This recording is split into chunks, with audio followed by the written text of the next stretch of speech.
In our first talk, I said that as time and condition permitted, we would also go a little further into anecdotes about General Albert Pike, and perhaps one that would be of interest is rather an evidence of his literary skill, his power of expression, and something of the inner poetry of the man, which made it possible for him to be so faithful an interpreter of works themselves deeply and reverently poetic.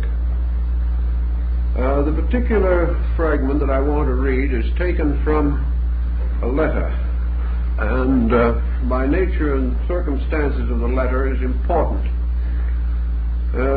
Early in 1891, one of General Pike's very close friends passed on, one whom he regarded with peculiar and profound affection. And in conformity with the practices of the Masonic Order, when an active member of the 33rd degree passes on, it was customary to send certain announcements and instructions to the various Masonic bodies. This is the subject of the particular letter, which is written in the Orient of Washington, District of Columbia, the 10th day of March, 1891. Unto the bodies and brethren of our obedience, Shalom, which means, as I said last week, peace. Shalom, peace, that comes with blessing to care-fretted, weary men, when death's dreamless sleep ends all suffering and sorrow. Because it may be that after a little while, long illness will cause total disability, I must endeavor to perform with feeble hand and confused mind this pious duty to the memory of one who was my dearest friend, and whose death is my infinite loss and deprivation irreparable. A little later he adds, the poet Holmes compares an old man to one who, in company with a few friends, clings to a spar floating in mid-ocean. From it, one after another, weakened in and weary of the struggle of life, drops off into the sea, wherein is no trace of what has been, nor foreshadow of what may come, until at last only one survives, and with the illimitable sea around and under him, and the illimitable sky above him, he is the loneliest creature that lives in all the world. It is a cruel blow of ill fortune when one, who in his old age counts the years of his life by their losses, is suddenly thus bereft of another of his few remaining companions and friends. For to live in the joy that is past, of companionship and good offices, is to live in the remembrance of a dream that faints and fades away, and there is no hope of any new joy of like companionship to come. The letter is signed by General Pike, and 3 weeks after he wrote it, he died. It is his last official document to the Masonic Order. But I think the spirit of it shows something of the extraordinary gentleness and deepness of the man, and of his wonderful power to express, even when himself in his last illness, his thoughts and his solicitudes to the family and associates of his departed brother. One of the last pictures of General Pike is this one, taken probably about 1884. He is shown wearing the decoration that was bestowed upon him by King Kalakua of Hawaii. Here is the last picture, I think, also that was taken of General Pike. He is certainly one of those men who may be regarded as a birth out of time. He belonged to a very gentle classical way of life that has almost entirely disappeared from among us. So we have another little episode in his life, and as time goes on we will try to bring in others. But I think for the reason of the weight of our subject tonight that we should proceed with our major trend. Many friends and those interested are aware that Freemasonry contains certain symbolic teachings and ideas, and that in particular the Scottish degrees, so named for some peculiar reason because they originated in France, this particular group of degrees is involved in a long and panoramic analysis and study of the great symbolisms and teachings of the world, in an effort, so to say, to restore in the mind of the beholder something of the long and wonderful tradition of human effort and human achievement. We have already said that General Pike was one of the earliest American students of the Zen language, and also a great student of Sanskrit. Early in his researches, he came to certain conclusions about the origin of Indian culture, and he was deeply and strongly influenced by the Zarathustrian religion.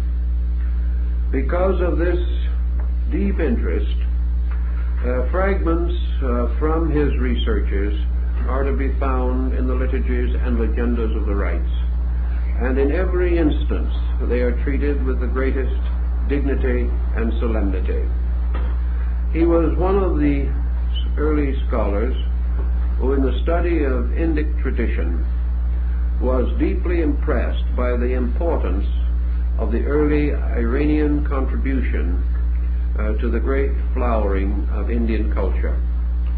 And I think the fact that he made his own translations of the Zendavesta and many other of the Persian sacred and classical writings, and also an original translation of most of the Mahabharata and the Institutes of Manu, that we see he was a serious person, and that his vision in this matter should be as advanced and contemporary as it is rather surprising when we realize that in his day there was very little work in this field in the United States.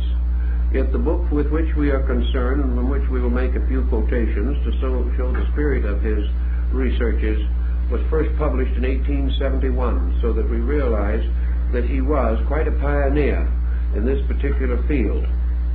We may not be inclined to associate Masonic scholarship with these matters, but as we go further we will realize that Masonry did produce a number of very good scholars, such as Gould, Mackay, Oliver, and Pike.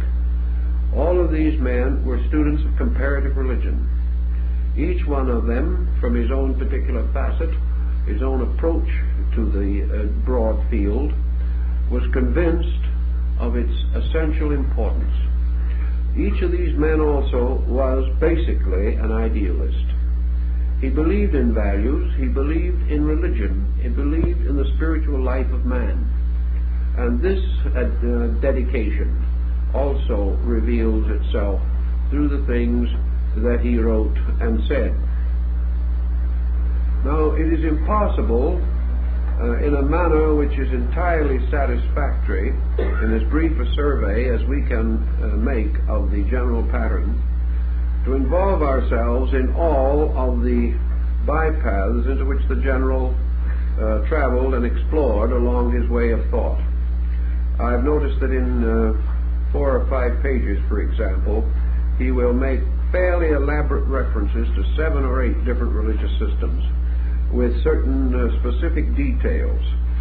This becomes a little too complicated for our present purpose, so that it will be necessary to try to find out certain of his basic opinions and teachings and feelings on this important subject. In the first place, then, Pike was among those who believed definitely in an early migration of peoples from northwestern Asia into what is now called the Indo-Gangetic Plain. He believed that these people brought with them a tremendous wealth of literature, in the sense not so much of books as of traditions, and root material from which a great literature could gradually develop and unfold. In other words, they brought the ideas, they brought the teachings of something, and that is one of the things that General Pike was very interested in discovering, if possible, what they did bring, and why and how they came to bring it. He therefore enters into a discussion of what are called the early Aryas, or peoples of the region. And Pike comes to the conclusion that the term Arya, meaning apparently the selected, or the anointed, or the set apart, or the placed in some unique and holy condition for things to come, that this term was not strictly applicable to a race, and that we have therefore made a certain mistake, he feels, I am speaking from his point of view, that we have made a mistake in assuming that the fact that these people were called the Aryas makes it follow inevitably that they were exclusively what we call Aryan Hindus. He did not believe that such was the case. He held rather that this term covered a group of values and factors moving into northern Asia over a considerable period of time, consisting of tribes probably from the Trans-Himavat and the northern parts of that region, plus Turanian peoples and Iranian peoples, and that all these together more or less have come in popular mythology to be confused into a race, when really they were a group or a cycle of migrations moving in, and all having a certain sacredness about them, which was responsible for the term of the Aryas, and that this sacredness was in all probabilities bestowed upon them at a somewhat later date, so that the original designation is not contemporary with the migrations of the peoples. This brings another interesting point, which he feels has a bearing upon our situation. If these migrations took place over a considerable period of time, a strange and remarkable alchemy or chemistry results merely from the circumstance of timing. Time becomes terribly important as a means of modifying certain conditions and circumstances. A people, for example, moving from one area into another in ancient times, carried practically their entire culture with them. Once they had made a long migration, it was unlikely they would ever return to the original place. It was unlikely that they would even make any effort to communicate with it, because they carried with them their own total life. Thus they would center into a new locality, perhaps climatically different, inhabited probably, as in the case of India, by earlier peoples, still functioning, particularly the Dravidian culture.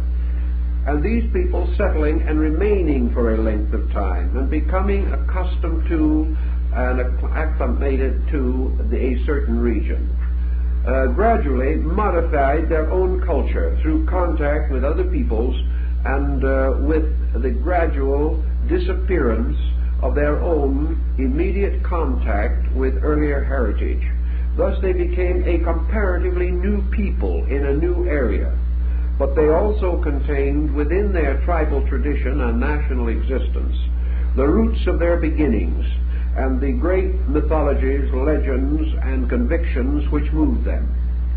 If 1,000, 2,000, 3,000 years later, another migration, perhaps, arising from almost the same source as the first, should then move downward and come into this area, these two people with one origin and one root and one source would meet as strangers because of the difference of cultural interval, because of new interests, new activities arising, and these would no longer recognize their kinship with each other.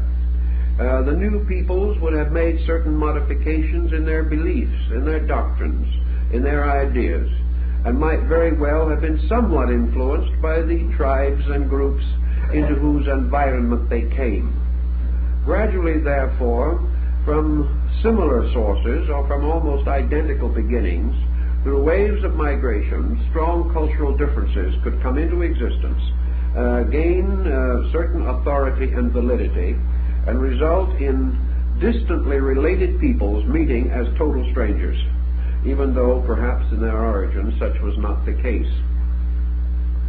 Pike is then concerned a little bit with what these people brought and why it was to play so important a part in the cultural life of our race.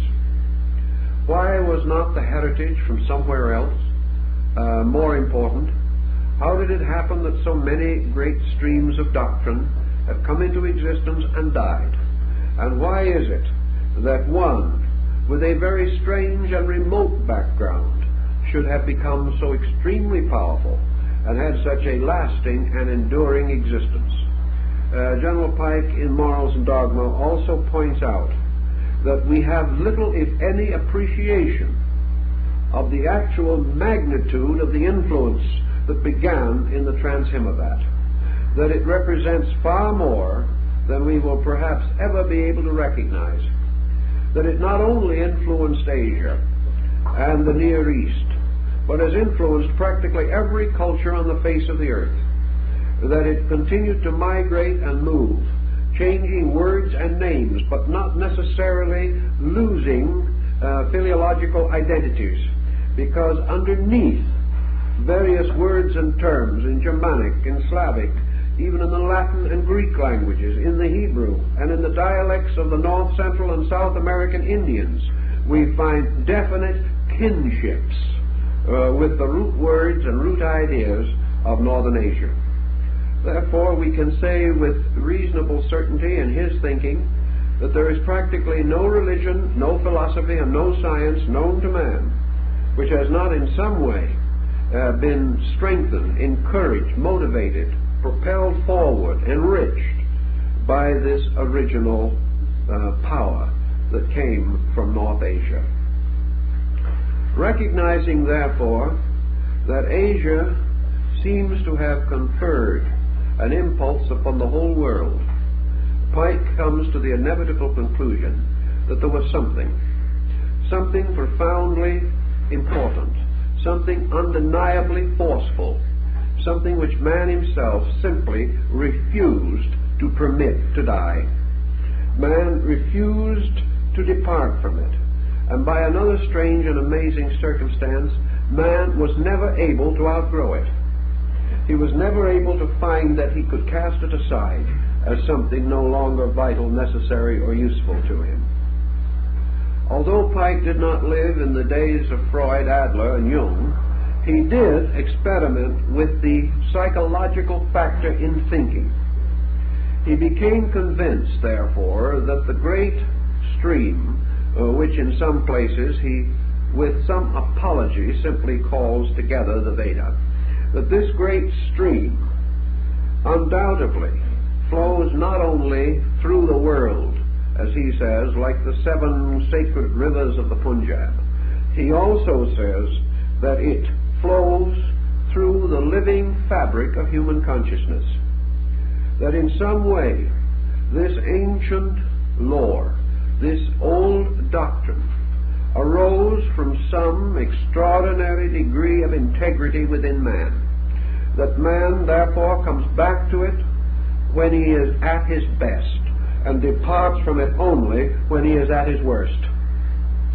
That in some mysterious way, when securities, prosperities, and indifferences dominate him, he forgets the law.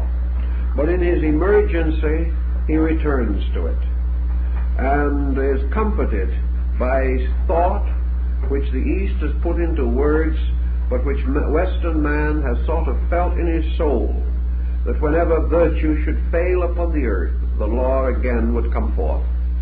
That this something, therefore, is essentially part of the total psychology of man, and that no other stream of lore, no other great symbolic structure of belief has touched man so deeply, held his consciousness so firmly, or required such periodic restatement in order that man himself might keep faith with himself.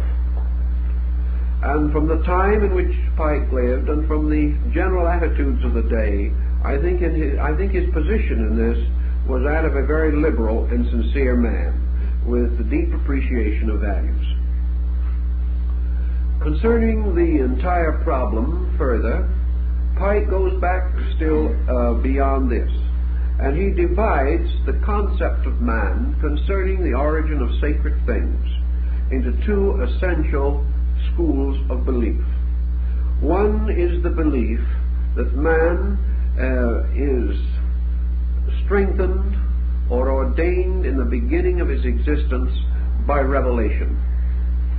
In other words, that at the root of the great spiritual tradition of the race, which he identifies always with this great Eastern complex of motions, that this motion began as mythology or legendary or lore would seem to sustain, by the pronouncements of sacred persons whose individualities and personalities are really beyond our understanding, and whose existence is so shadowy that we can scarcely delineate it.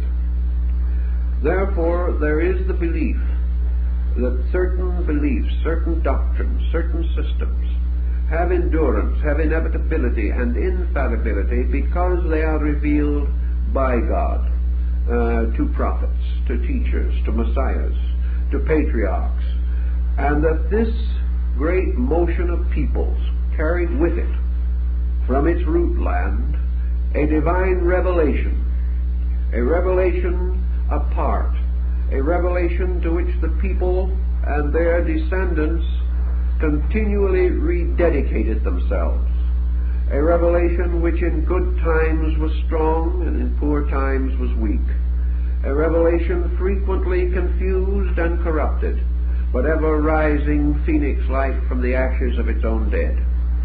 This concept that these things came from an independent source, from a source beyond and above man, came by way of mediators, came by way of persons who through one circumstance or another were brought like Moses or Zoroaster into the presence of the Most High and received the direct word of truth from those roots and sources which human beings normally cannot approach, and nor can they fully comprehend.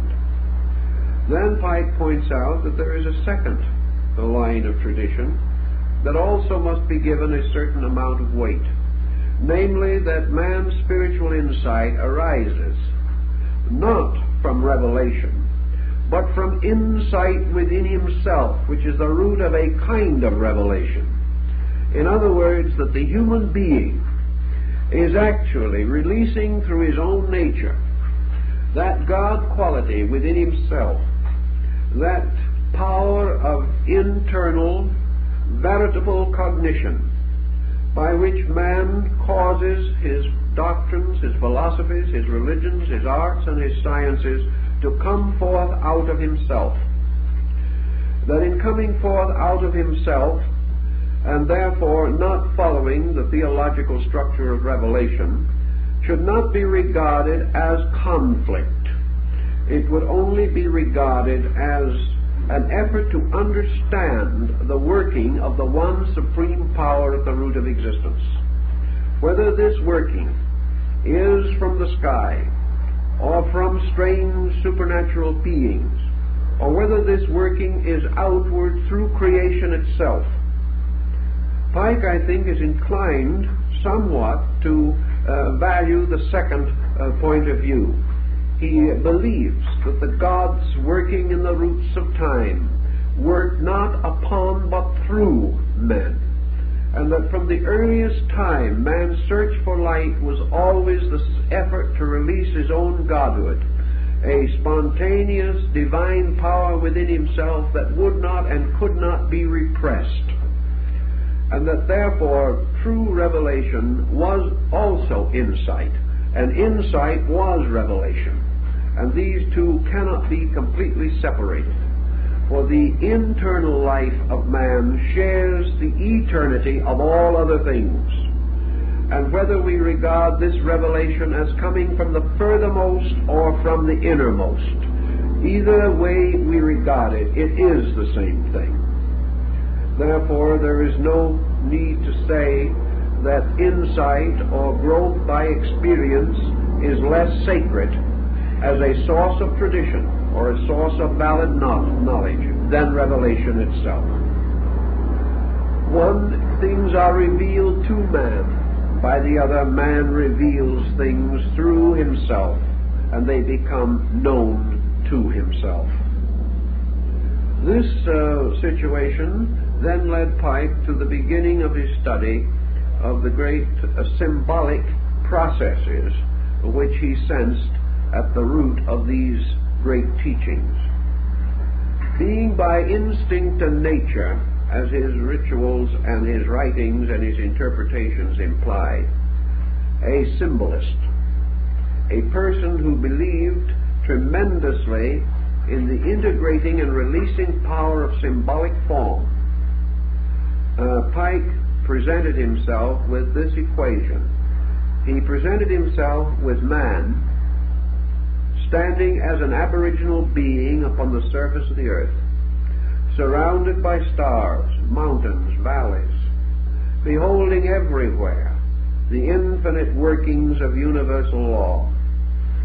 Man stood like a newborn child with eyes first opening, perceiving all things with the first natural emotion of his kind, wonder. Nothing seemed natural. Nothing seemed commonplace. Nothing was ordinary. And yet, by the very wonder of it all and by his own childishness, nothing was extraordinary. The ordinary and the extraordinary were one. The wonderful and the real were not divided. Man contemplated the mysteries of existence without the kind of awe that we know, but with the wondering insight of childhood. He did not have the false indication or inclination to bow down and venerate. Like the small child, he had only the inclination to accept, the inclination to reach out his hands to the sun, reach out his hands to the moon. The distances meant nothing to his primordial thinking. The stars were only what they seemed to be. But whatever they were wonderful. And most of all, this wonder gradually focused itself upon those things nearest to man. The wonders of the sky, of the heavens, of the seasons, the strange mysteries of existence, the storms, the lightning, and the thunders, all the mysterious flames that rose in the sky from the great blazing altar of Agni, all these things became one group of wonders.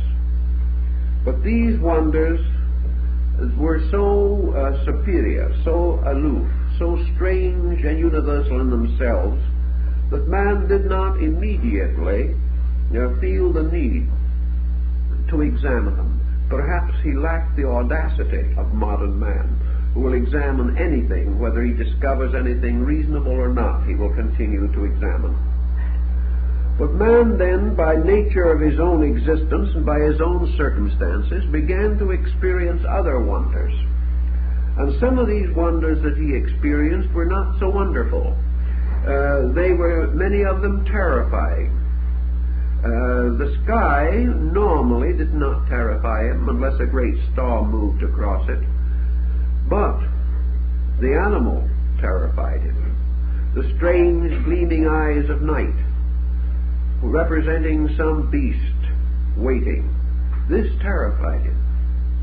The individual was also perturbed and concerned by certain things that he beheld happening to himself. He experienced the mystery of birth. He saw childhood and youth. He saw maturity and age. He saw decrepitude and death. These things came directly to himself. He experienced pain. He began to feel the pang of loss began within his own strange, simple nature to gather up heaps of stones or pebbles or shells or bright rocks and say, these are mine. Then somebody else would take them away from him. And slowly the wonders of the heavens remained a strange palace of gods beyond, but the wonders of the earth became a source of concern, a certain fretfulness, a certain disillusionment.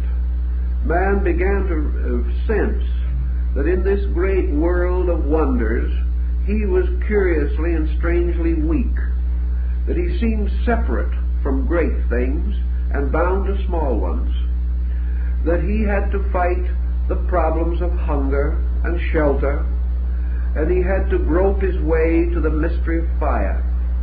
He had to learn to defend himself. He had to learn so many lessons that little by little a division took place in his psychology, in his thinking.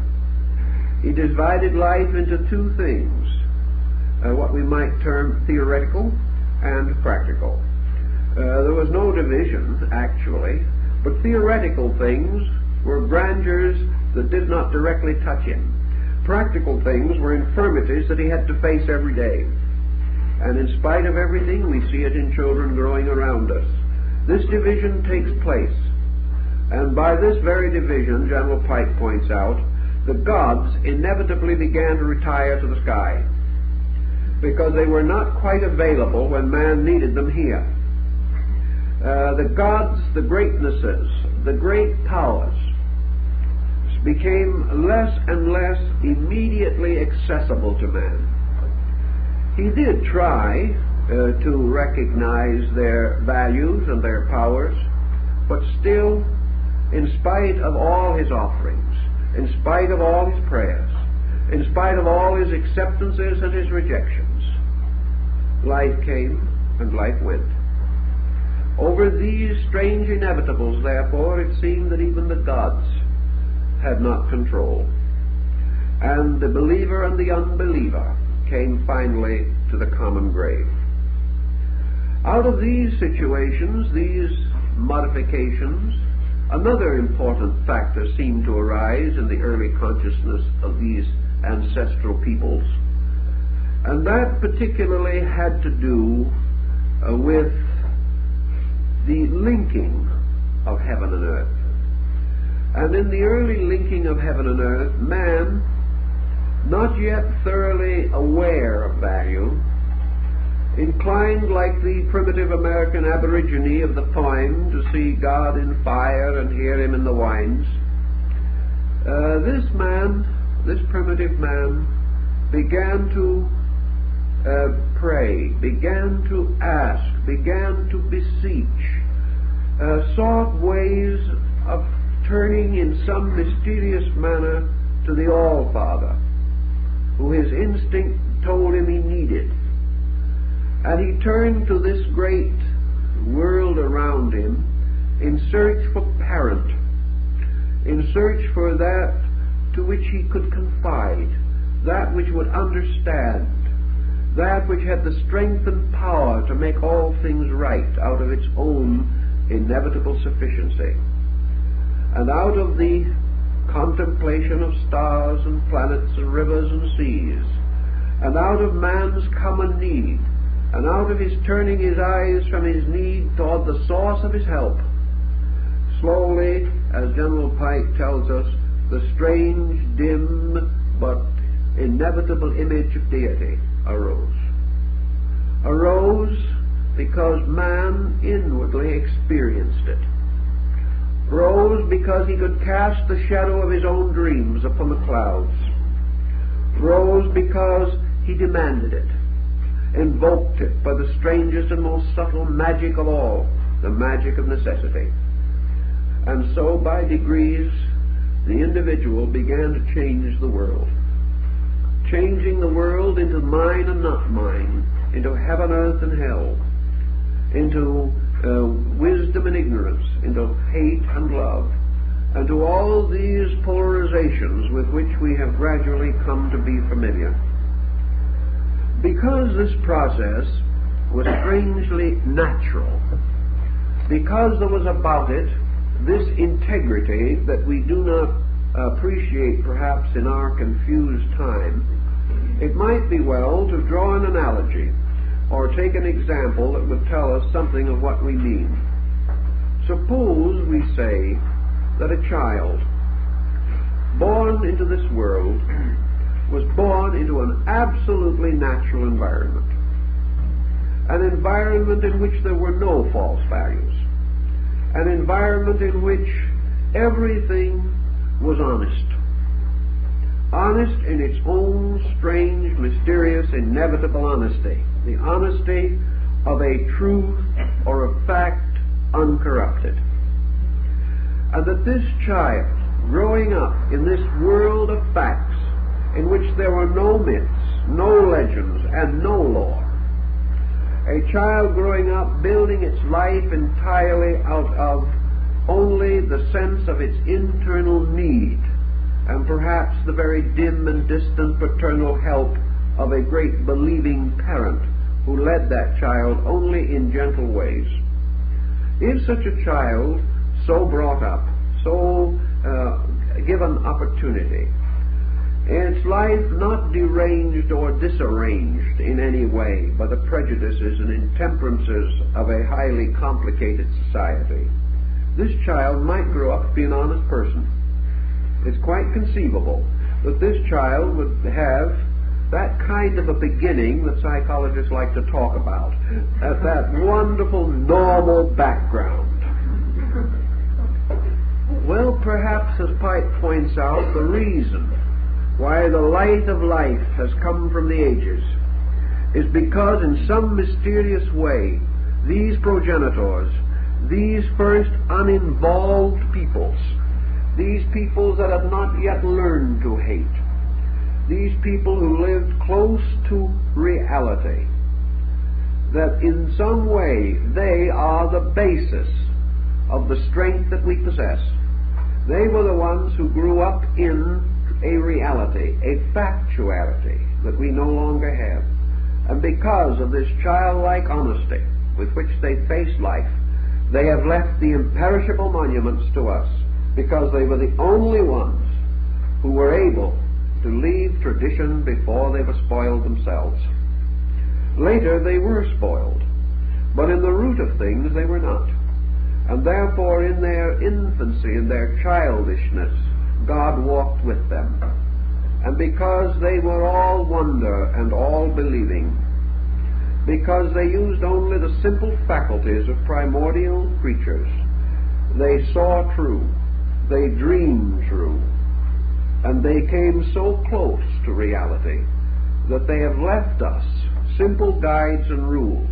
And what we call progress is our own eternal effort to be as simple as they were, to rediscover the directness of something which we have lost.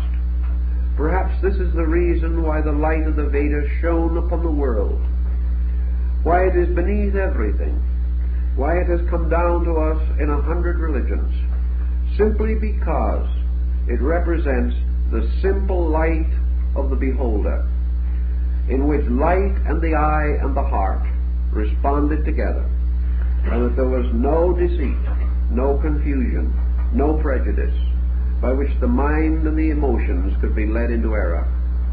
Perhaps for another example we might pause for a moment and contemplate the effort of Gautama Buddha to restore this situation. Pike has many things to say about this. We're not here today or this evening to compare Buddhism and ancient Aryan Hinduism, but we are only trying to make a point, namely the point that we brought out last week, this mysterious power of essential cognition, that the only way to see truth is to see without preconception. The only way to intuit truly is this mysterious quietude which we must cultivate, by means of which we can truly be still and know. So Buddha says that if all of the volition of the will, all of the pressure of the machine of the sensory perceptions is brought into an absolute suspension, man then is no longer a seer. He is himself the total of the thing seeing and the thing seen without division. In this situation he cannot be deceived, because no man can be deceived who does not first deceive himself.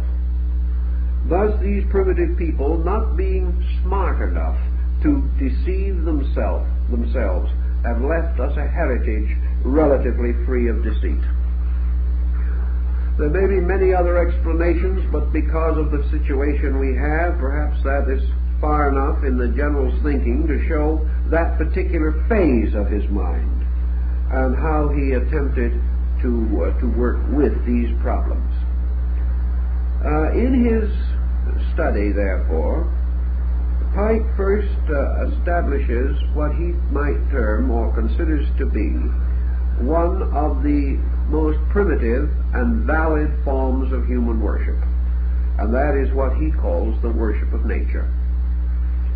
He tells us that these ancient peoples, because of their peculiar insight, did not see nature as we do. We see nature as body. Ancient man saw nature as soul or life. We see nature as procreation. He saw it as psychic generation. We see nature as an arena or area of confused actions. He saw nature as a field of eternal motion. To him, therefore, the worship of nature did not mean that he bowed down to any ordinary weed or spear of grass that came along. Rather, man sought for and found the psychic life of nature. He saw nature as soul moving through body. He saw nature as a kind of wonderful living entity. And early in his thinking he came to the inevitable conclusion that nature was just as much alive as he was. That he was not a living thing in a dead world. He was not merely an animate being in a mechanistic a machine of some kind. It never occurred to ancient man that the bear or the lion or the bird had any different basic attitudes upon life from his own. Therefore, in many instances, we find among these people the tendency to create legends and lore in which they humanize animals, even as Aesop did much later, and still later Fontaine. And therefore we assume, for instance, we know the North American Indian of our Northwest, up around the Vancouver area. When he went hunting in the woods, he talked to the bear. When the Indian of the plain killed a buffalo, he made a ceremony, smoked the pipe of peace to the soul of the buffalo, sat down and talked with it, just as you would with another person, explaining that he was not out hunting because he wanted to kill something, but because he had to live, and therefore that he really sincerely hoped that his need would be understood, and sometime, if by transmigration he should become a buffalo, he would be perfectly willing to let a hunter kill him for the same reason. They had a really heart-to-heart talk about this thing, because it did not occur to this man that the world was different from himself. He did not believe that trees could not understand. He did not believe that rocks were dumb. Like Pythagoras, he spoke to the river, and the stream answered him. Ancient man lived, therefore, in a world of life, not in a world of death. He lived in a world in which he beheld around him all kinds of differentiated life. He beheld also within himself faculties and powers in which many attributes seemed to be united and brought together in his own more complex personality. At first, however, of course, this was not particularly meaningful to him. But the main point we wish to bring to attention is this concept of nature worship, that man found the objects of his adoration in the processes around him. He found many reasons to gradually transform his wonder into veneration. He began to venerate those things which seemed to him good. He began to fear those things which seemed to have some evil implication to himself. And out of this process of nature, from his own perspective, he came to the inevitable conclusion that some things were better for him than other things, that some things seemed to serve him, others to offend him. And out of this, in turn, came a rudimentary concept of good and bad. And this projected against the great starlit sky of night, it also resulted in the gradual recognition of the suras and asuras, the gods and demons, the great good spirits and the evil spirits.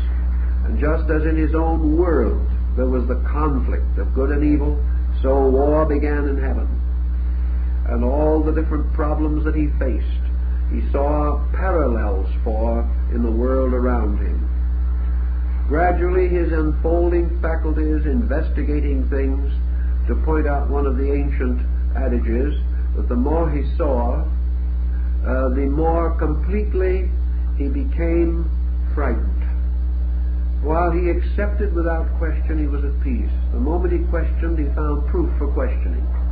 Whatever he looked for, he found. And in this seeking and finding, good and bad, simple doctrines and simple ideas gradually became more and more involved, until out of them the ages have produced most complicated theological systems. Primitive man, Pike tells us without reservation, as we have said, regarded the world as alive. Plato refers to it as the holy animal crawling through the sky. Ancient peoples, some felt that the world was a great turtle. Others that it was an elephant standing on a turtle's back. But whatever they thought it was alive. It was the body of a great being.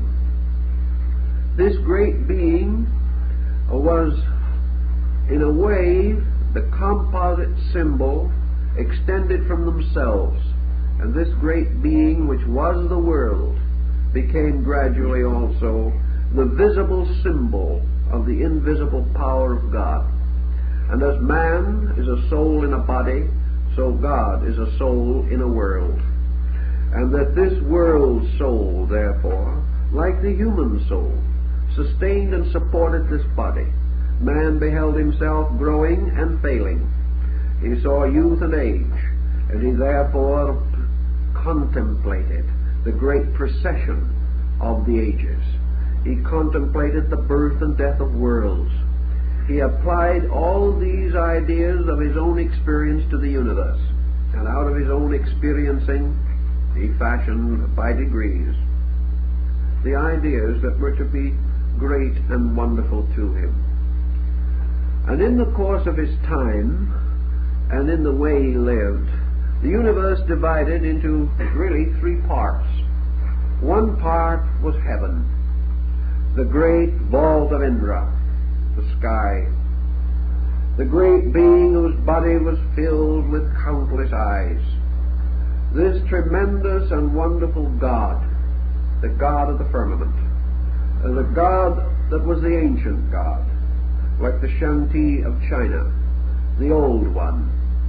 And in the course of his time, just as this God slowly disappeared under the conditioning attributes of man's own investigation, so little by little the great old God, though not forgotten, though not denied, passed generally out of our common apprehension. It was no longer enough that simply the great sky God was there. This deity began to express itself through its progeny, through specialized and specific attributes, qualities, and appearances rising out of itself.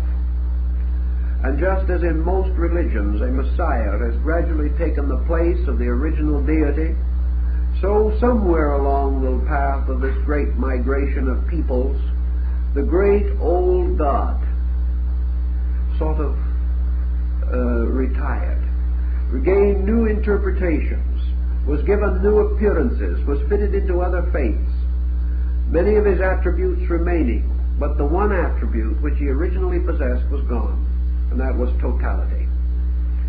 Instead of totality, man recognizing that unity is never divided, but that division takes place within it, in the process of division, man loses sight of the unity. Therefore, it was, according to Pike, at a very ancient time, it is said that the great God became more or less a martyr, was disfigured, took upon himself sackcloth and ashes, concealed himself in the body of the world, and was then known only from his appearances in the world. And as Aryas, the great god of the Greeks, was defamed, injured, afflicted, mutilated by those who sought to steal his empire, so the great father deity of the Aryas was gradually obscured until he appears again only as the eternal penitent, the eternal mendicant, the one who must bear the burden, the sin, and the misery of all things. Then in his own place come forth the things out of himself, and they take dominion over him. For once in the great Nordic land there was a one-eyed giant by the name of Ymir. This great giant ruled alone and forever in Gunungagap, the great gap in space. And then there came forth from the body of this great giant its own offspring or progeny, and they turned upon it and slew it, and from it they made the world. Now this, in a sense, is something that Pike feels sure that this particular story originated in Asia. He feels so because to him it is the perfect explanation of the peculiar situation in which the Hindu deity Brahma has become involved in the course of time.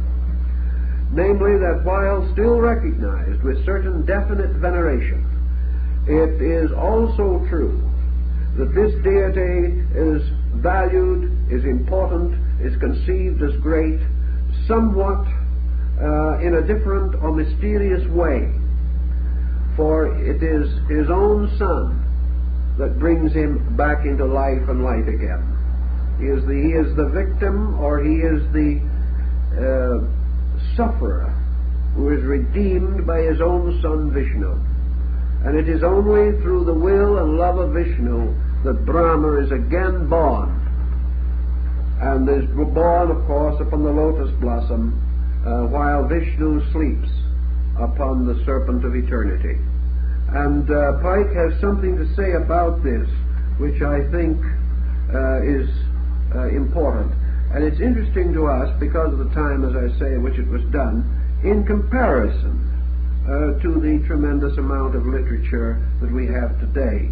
Part of this, incidentally, will be interesting because it represents Pike's original translation of sections of the Bhagavad Gita. He tells us, as Rama, the epic hero, armed with sword, club, and arrows, the prototype of Hercules and Mithras, he wrestles like the Hebrew patriarch with the powers of darkness. As Krishna Govinda, the divine shepherd, he is the messenger of peace, overmastering the world by music and love. Under the human form, he never ceases to be the supreme being. The foolish, he says in the Gita, unacquainted with my supreme nature, despise me in this human form, while men of great minds, enlightened by the divine principle within them, acknowledge me as incorruptible and before all things, and serve me with undivided heart. I am not recognized by all, he says again, because concealed by the supernatural power which is in me. Yet to me are known all things past, present, and to come. I existed before Manu. I am the Most High God, the Creator of the world. And although in my own nature I am exempt from liability to birth and death, and am Lord of all created things, Yet as often as in the world virtue is enfeebled, and vice and injustice prevail, so often do I become manifest, and am revealed from age to age, to save the just, to destroy the guilty, and to reassure the faltering steps of virtue. He who acknowledgeth me as even so, doth not in quitting this mortal frame enter into another, for he entereth into me. And many who have trusted in me, and have already entered into me, being purified by the power of wisdom, I help those who walk in my path, even as they serve me. This he then explains in the sense that the great deity, the great simple collective unit power, the inevitable, the unmovable, the unchangeable, the essence of all things, that which is both being and becoming, this being was originally held under the symbolism of sky. It was held also under the alternating symbolism of day and night sky. And it was held in a mysterious way that night revealed the splendor of the sky even more than did the day. Therefore, the sky in day was obvious or evident. The sky in night was a host of gods made visible by the setting of the sun. And in this came another thought, that the sun, representing ego, representing selfness, representing in a way the light of reason, while it shines, the great God is not seen in all his splendor. The heavens become merely background to the light of the sun. But when the sun fades, the heavens come forth again, and the grandeur of the eternal once more shines down from all the points of light in the sky. Psychologically, then, the essential idea is that this totality gradually passed from the consciousness of man to be buried in the particulars of his own interests and observations. The great God was no longer the sky dweller. He was no longer the being remaining forever, sustaining and moving all things. He became rather the neighbor, the close one. He came to be the present help in time of trouble. His powers were invoked by men, and this deity was believed to be able to answer all of these prayers, and from his great celestial universality could descend even to nourishing the particular and peculiar desires of mortals. Thus something happened, and this thing that happened was that the supremeness of consciousness, represented by this deity, gave place to the limitation of ego, the rise of selfness both in heaven and in man. And the selfness in man resulted in the emergence of the self-hero in heaven. The rise of individuality, individualized deity as far as human experience was concerned. This again became a very important factor in the gradual rise of systems. Now, another point that Pike makes a great deal of is the emergence at a comparatively early time of groups, classes, or peoples, not only in the term of a great migration, but in the term of the common life of man to the source of light. And this nearness is usually accompanied by a strange failing of outward parts, a strange detachment from the world. In other words, the prophet, the great teacher, as Buddha later said, has gone forth into homelessness. He has gone forth into a strange universal citizenship. He moves again toward the sky and with the sky. He was naturally inclined to seek the wilderness, to go forth to pray and to meditate.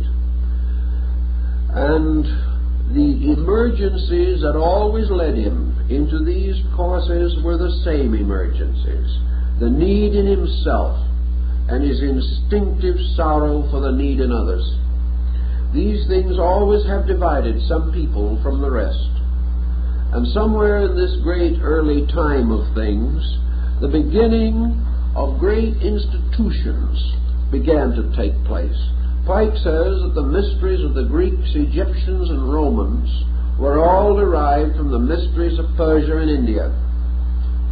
That these institutions were the long shadow of man's basic way of learning, and that they in turn gave birth out of themselves by division once more into two parts, preserving in the one hand the great secret organizations of the world, and on the other hand blossoming forth to become the great secular educational bodies of the world.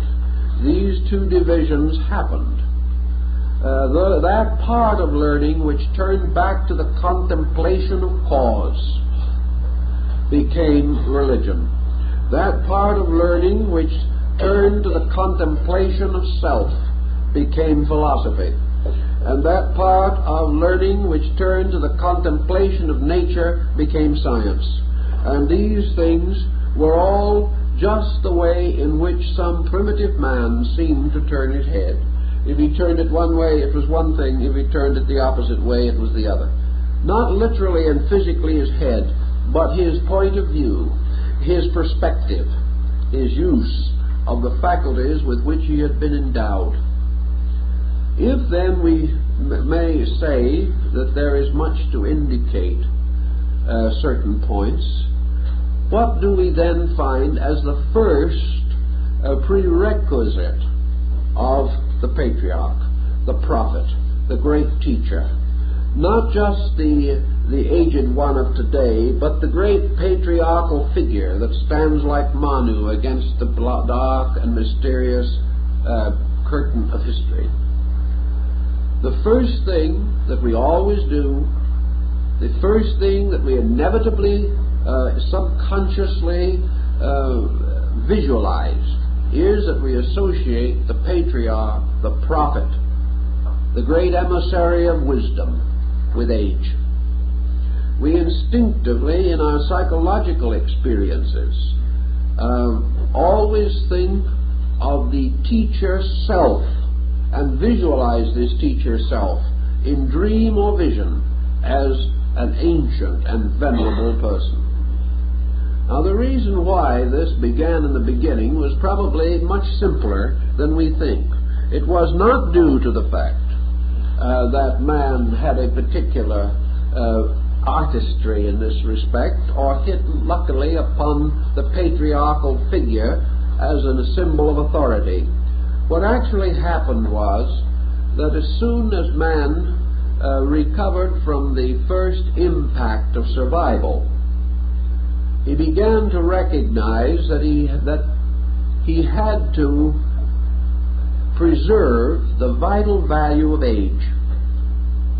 So the first teachers of primitive man were the elders. The rest were out hunting and working. The rest were out protecting the tribe. But when the hunter grew too old to hunt, when the mother was no longer able to bear children, when the physical activities of the struggling people could no longer be borne by the decrepitude of years, age began to reveal from itself one other value, a great value. Age remembered. Age went back. Age began to speak with the wisdom of years, of experience.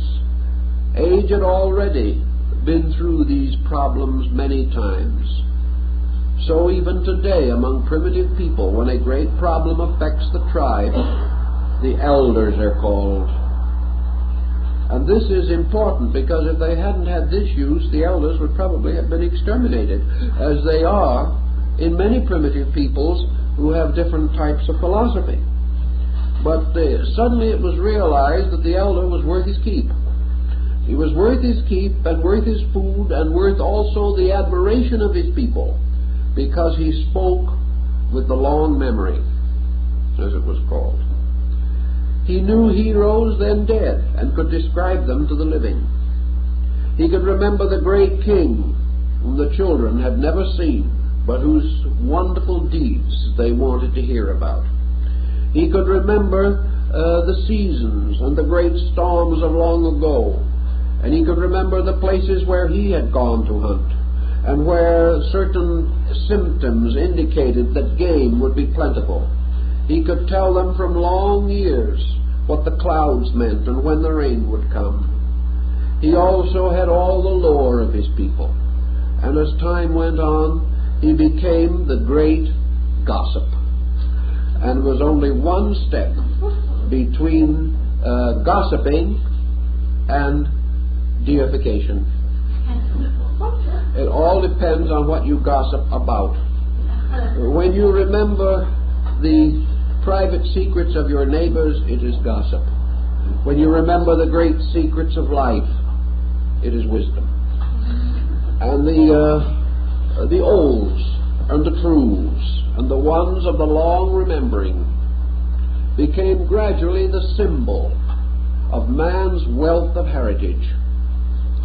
And so against the background of our culture will be seen the shadowy forms of the great rishis, the great sages. Maybe they were mortals, and maybe in their own day they did not look nearly so venerable. But today they are venerable. Today they represent to us the voices of the past, as Pike calls them, the voices of the great shepherds, the voices of those who remembered the stars, the strange voices that speak with echoing tone down the corridors of time, the voices of the old ones, and their voices are rich with words of wisdom. So in the rise of things, the rishis, the saint and the sage, came to be regarded as the companion of the gods. Not only did they seem to resemble him, but he seemed to resemble them. And when they spoke, it seemed that the gods were speaking, for the greatness of years was speaking. In these days also, again, the rather simple and direct life made possible this kind of memory, and by degrees the young ones came and sat around the feet of the aged one, and from him they received the orenda of the Iroquois, received not only the story, but the strange vitality of dedication. They were part of something. In their veins flowed the blood of the heroic past. They were the heirs to the things the elders told them, and when one by one the elders slipped away, they in turn became elders to carry on the sacred heritage. So in the circle of the old ones was the history of the people, the mystery of its faith, the story of its dreams, the account of its migrations, and perhaps most of all, the wonderful reports of the heroes, the descriptions of things, so that the old one would say, "This my father told me," and the children would sit around and listen. And in the strange process of listening, they became citizens. They became directed in their own lives. They began to see what it meant to be remembered. And each of the young ones said to himself, "I shall so live that those who come after me shall remember me among the heroes."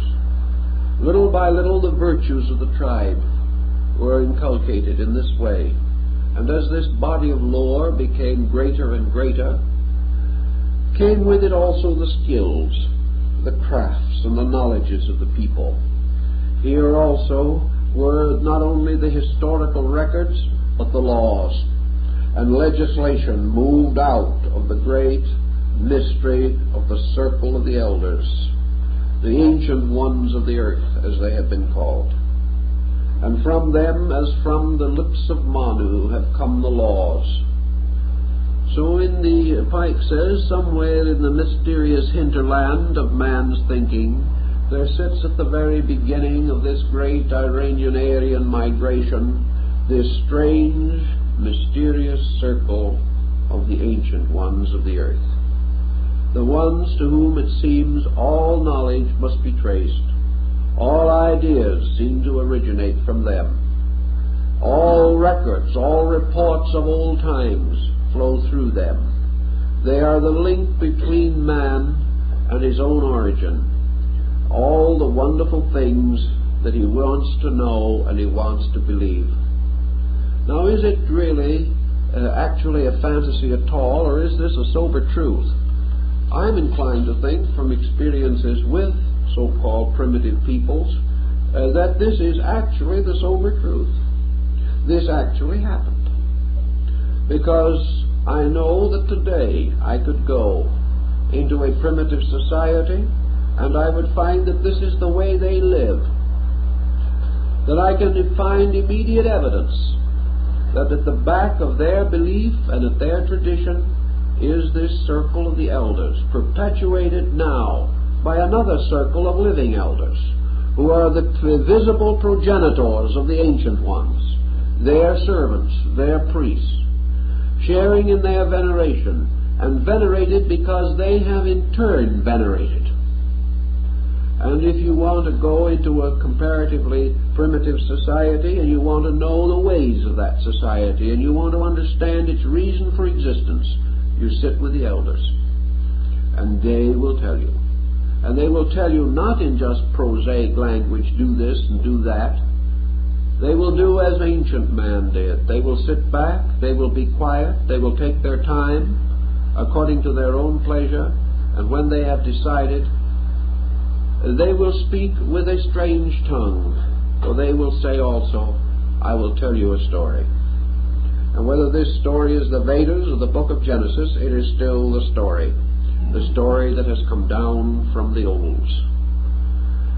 And as time went along and these things became more integrated and knowledge became more pressing upon man, and his own experience required more and more levels of answers in order that he might maintain certain perspective, these circles took on a strange value. And one of the values that happened was that everyone, every time, was not permitted to come and talk with the elders. You couldn't simply knock on the door any time you want to and have the ancient ones assemble on requirement. So to speak to the elders, to know them, to be taken into their story, to sit at their feet as the disciple at the feet of his guru, this was an occasion.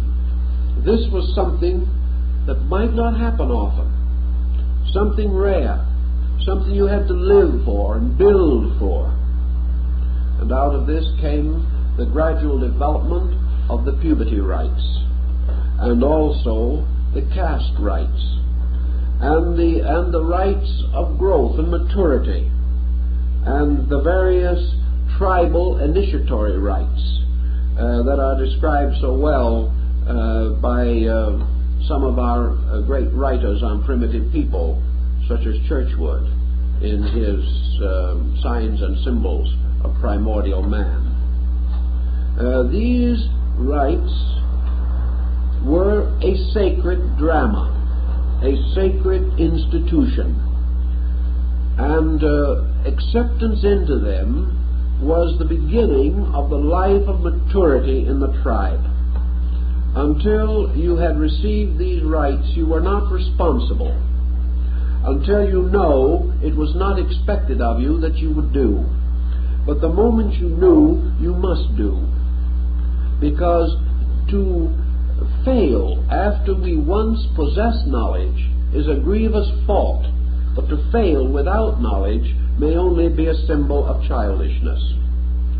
So when the time came for the child to become accepted into his people, he was purified, he was prepared, he was consecrated, he was tested and tried, and then at the proper moment and with proper ceremony, he was brought to be instructed by the great teachers. These were the great teachers. He had met them all, perhaps, and played beside them in the village street. But when they gathered for this purpose, they were something else again. They were suddenly very grave and venerable people, sensing their own responsibility, the responsibility of carrying on to him the tradition that must not die. So, with proper ceremonies, he was tested, tried, and informed. And having been informed, in Egypt the child lock of hair was cut off, and his milk name was taken away from him, and his man name was given to him. And he was then expected to go out and carry his part of the burden of life, and to carry the responsibility of his people, and to be above reproach in character, because now he had seen. Now he knew the reason for his own existence, and he knew the great and wonderful story of his people. Therefore, in pride he should walk, with his head high, proud that he was part of so great and glorious a social structure. He must defend it with his life and honor and his worldly goods, and never betray it. Thus, out of this background came the gradual rise of the great mystery institutions of India, Persia, Egypt, Greece, and the Americas. Here also came gradually from these mystery institutions, as budding from an ancient stem, secular education as we know it. Gradually the importance of arts and crafts and sciences were emphasized in man's economic survival, and education became the transmission of man's acquired skills rather than the perpetuation of man's internal insight. So for lack of insight, his skills lead him into trouble. But the ancient system placed his moral character first and his vital attainments high in this pattern. Pythagoras of Samos in the 6th century traveled through most parts of the known world of his own day. He visited many of the great sanctuaries of the mysteries. He learned that the Egyptian of the cult of Osiris believed that their deity in the form of a sacred bull had been driven from India and had been brought from Asia into the temple. He learned of the indebtedness of these peoples to each other, and he also realized that if this great stream of the great Iranian-Aryan tradition did flow around the world, it flowed because of the existence of this great interrelated system of esoteric educational orders.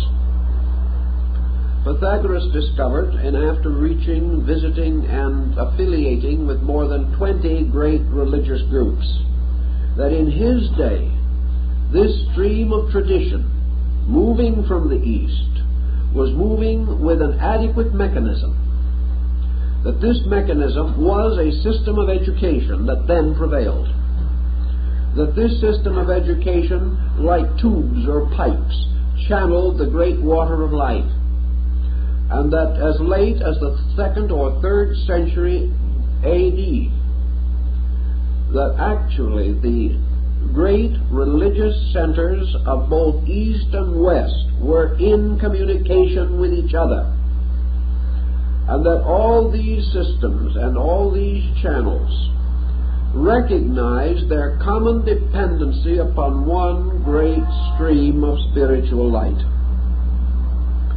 If this be so, and there seems much evidence to sustain it, then we can understand how this ancient river, falling from the head of the gods, did descend not only into the great Indo-Gangetic plain, but through the mysteries, flowed into Egypt, Greece, Samothrace, Sparta, Eleusis, to form the great rites of the Kabiri, and many other of the Dionysian cults. Orpheus came from the east to Greece, bringing the same tradition. And the reasons, therefore, perhaps, that we find traces of one religion under the numerous and almost countless separations of sects today is that religion, in its turn, as we know it today, for what we call religion today really had no counterpart in the ancient world. But what we call religion today is really the opening of the doors of the ancient mystery temples and the flowing out of their teaching into a more democratic type of society. What we study in school today was once part of the mystery religion. It was the mystery religion that gave the world mathematics, that gave it art and literature, philosophy, medicine, and law. These things were all parts of the temple religions. But gradually they have flowed out into our more common way of life. But if they came from the mystery temples, and the mystery temples themselves came from a common tradition, and this tradition flowed from the northern parts of Asia, then we can easily see why some simple emblem or symbol, some statute, some name, some term we daily use now could well be traced back to this original source. It was in the light of this, of course, that Le Plongeon, exploring the mysteries of the Mayas and Quiche of Central America and studying their hieroglyphics, made to him the important discovery that because he had already been a student of Egyptian hieroglyphics, he could decipher most of those of the Western Hemisphere.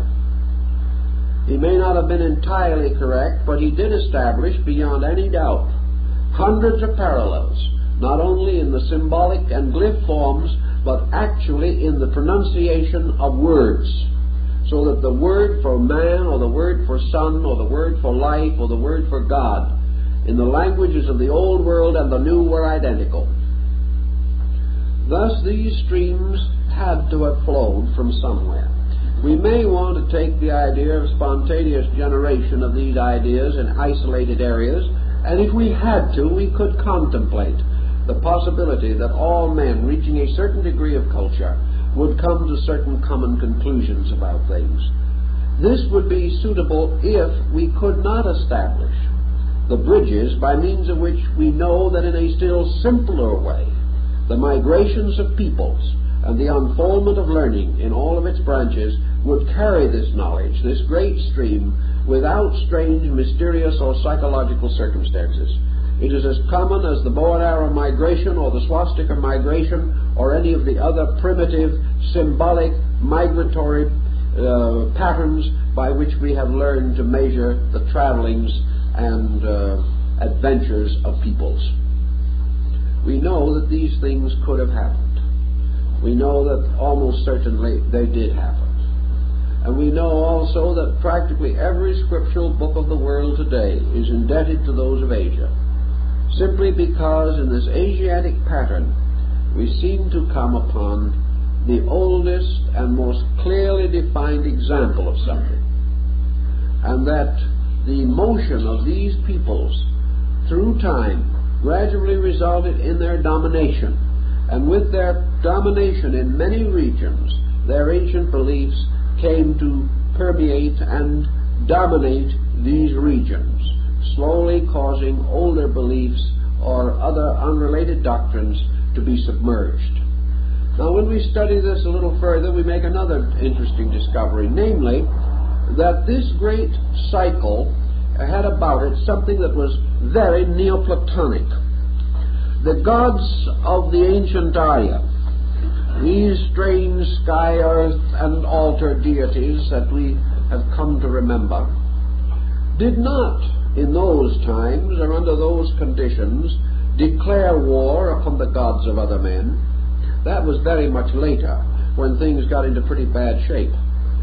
Actually, these great deities, like Osiris in his celebrated journey around the world, converted people with a strange tenderness.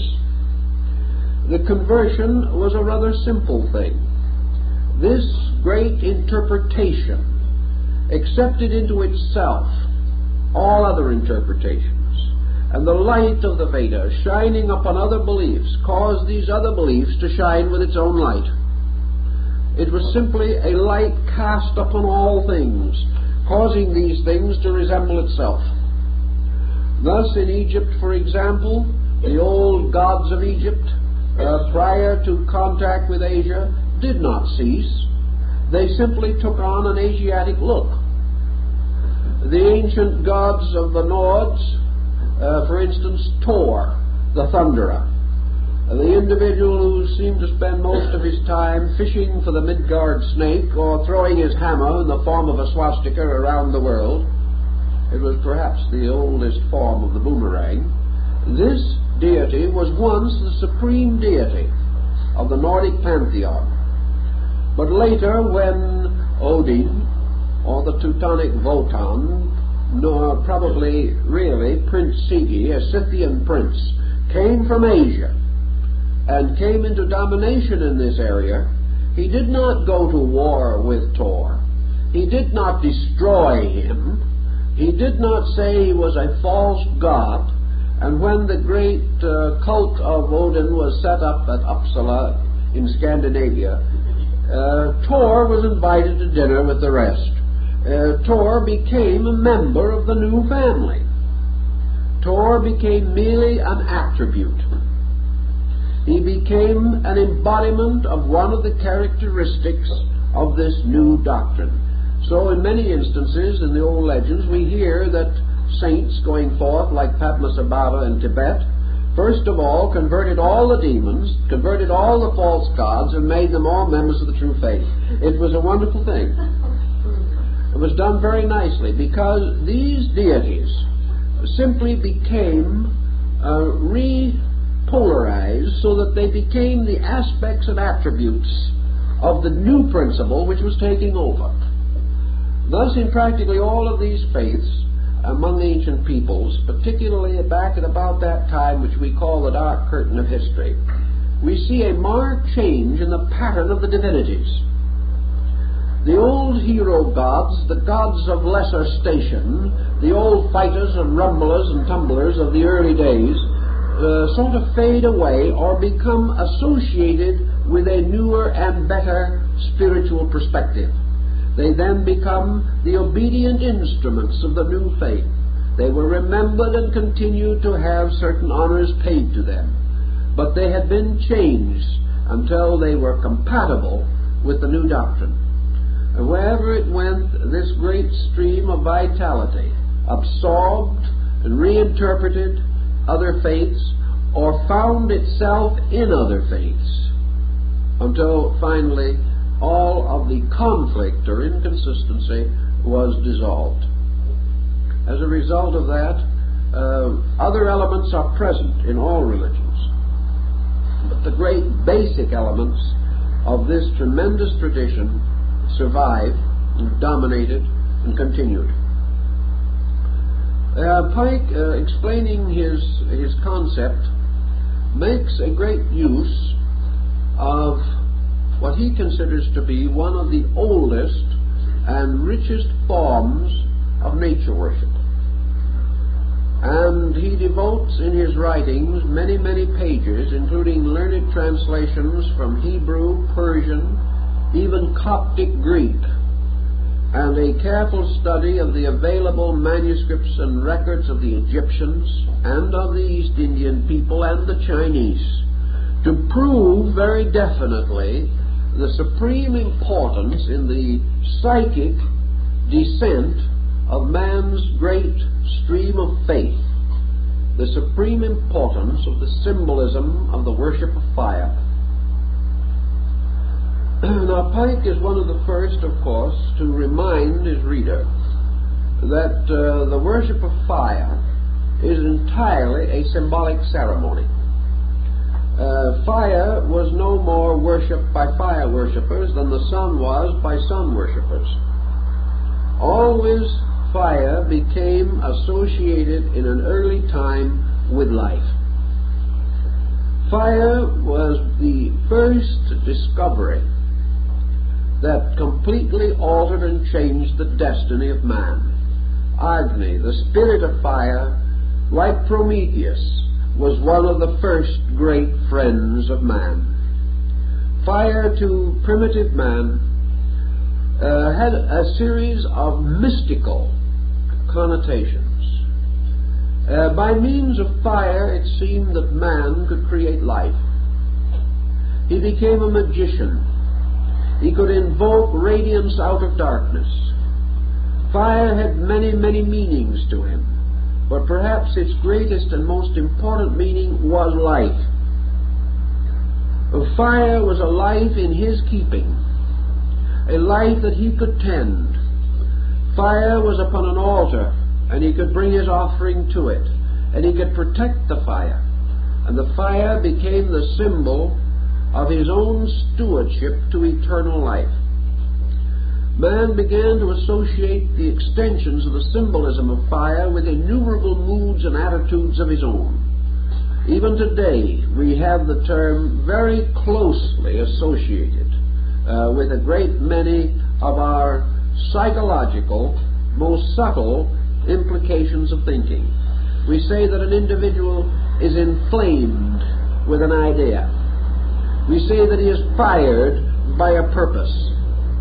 We refer to the rise of intellectualism in man as the blazing forth of a spark.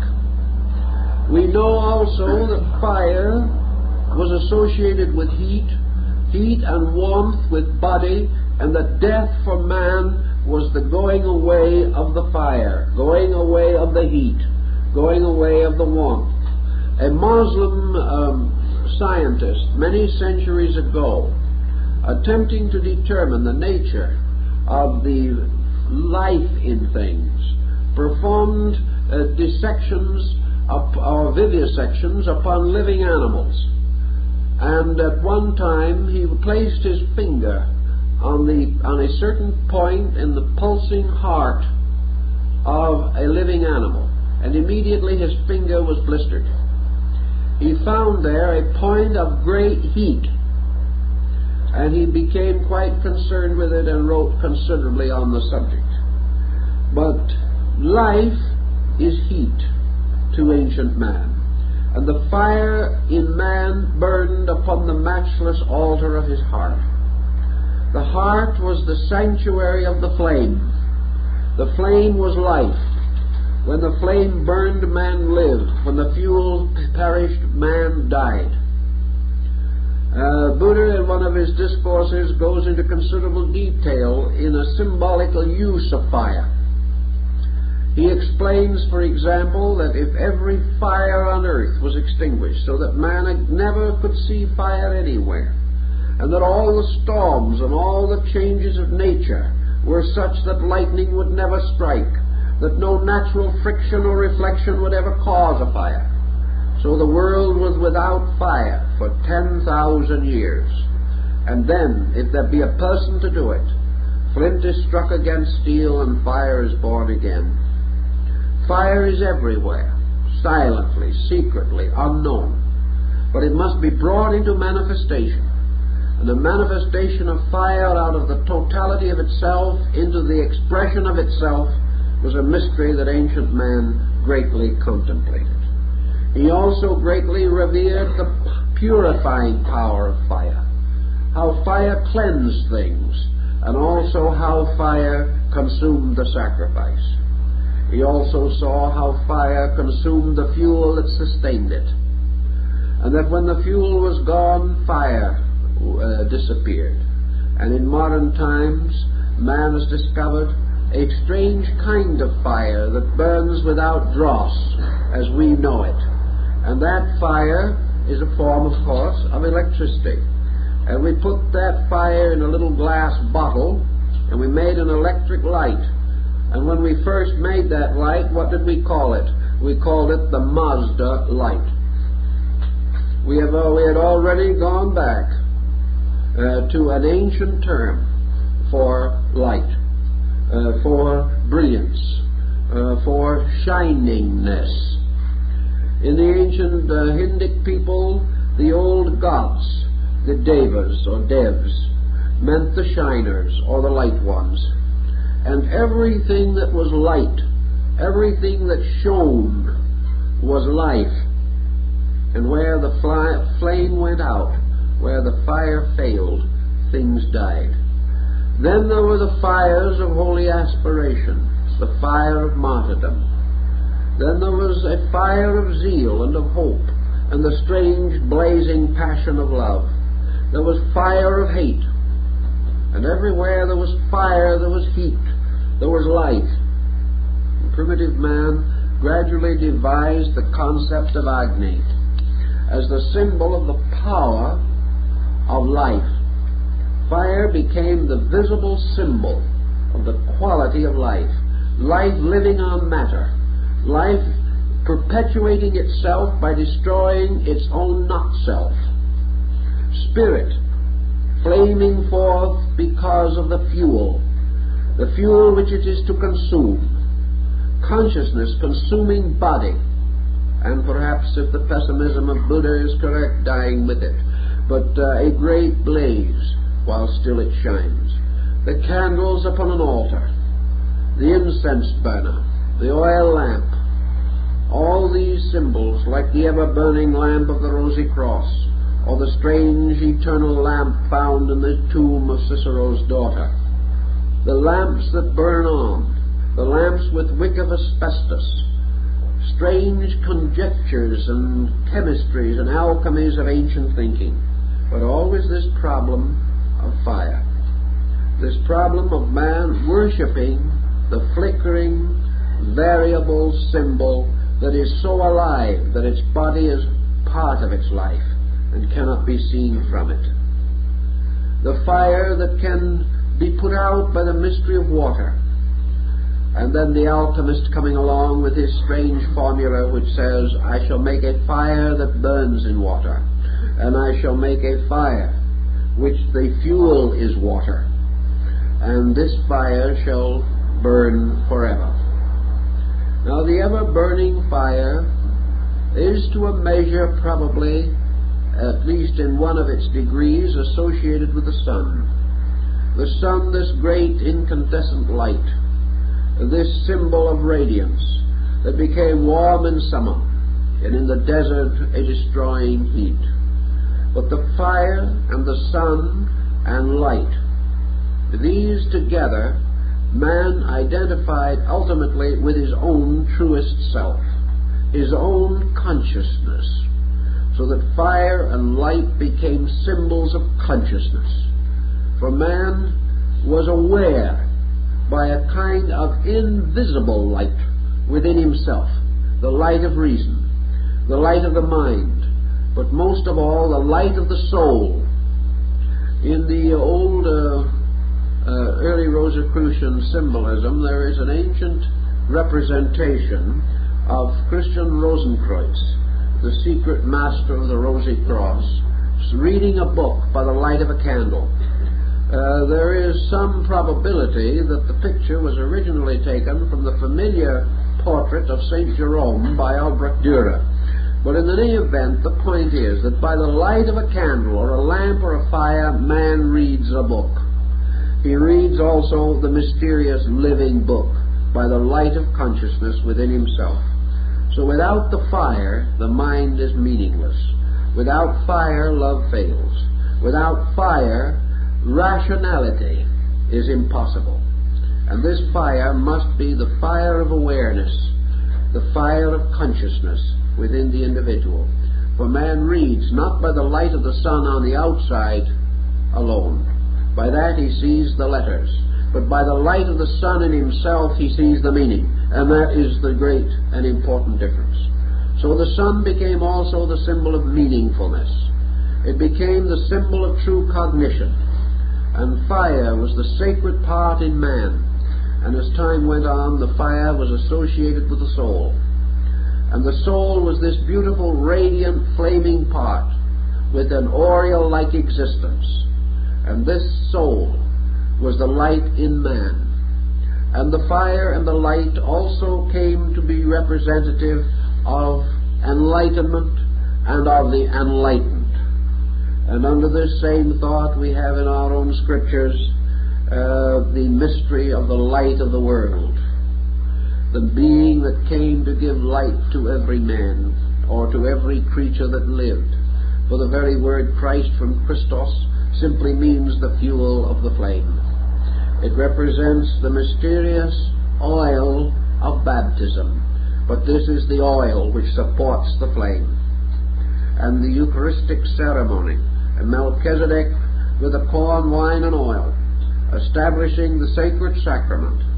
The oil is the symbol of the fuel of God, which if lit turns all of man into a strange burning thing, burning with the power of the divine presence. So in the tabernacle we have the seven-branched candlestick. We have the great being of Revelation walking amidst the candlesticks with a blazing sword coming from his mouth. All these symbols go back to the old belief in fire. And fire, the holy aspiration which burns all decay. Fire, the divine desire of man to be one again with truth. Fire, the symbol of his everlasting and eternal covenant with life, causes each individual to be a keeper of the flame. And this ancient man strangely comprehended, because it was fire that gave him dominion over the world. And it could only mean that this fire was the symbol of the soul, for it was only the soul in him which enabled him to take dominion.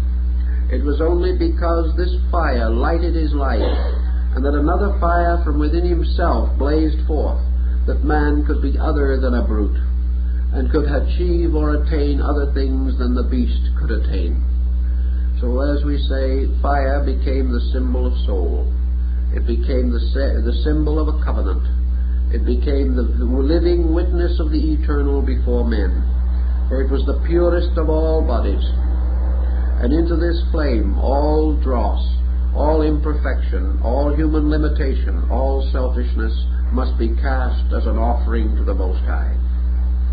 So fire worship came also, strangely, from this great, strange northern region. And in the form of the god Agni, it came to have a very great and important part in the rituals of our ancient forebears. And we might mention one other for the moment. We mentioned last week, but I think we must come back to it again, and that was Varuna. And Varuna was also an ancient deity of these peoples, and Varuna was a strange, airy power.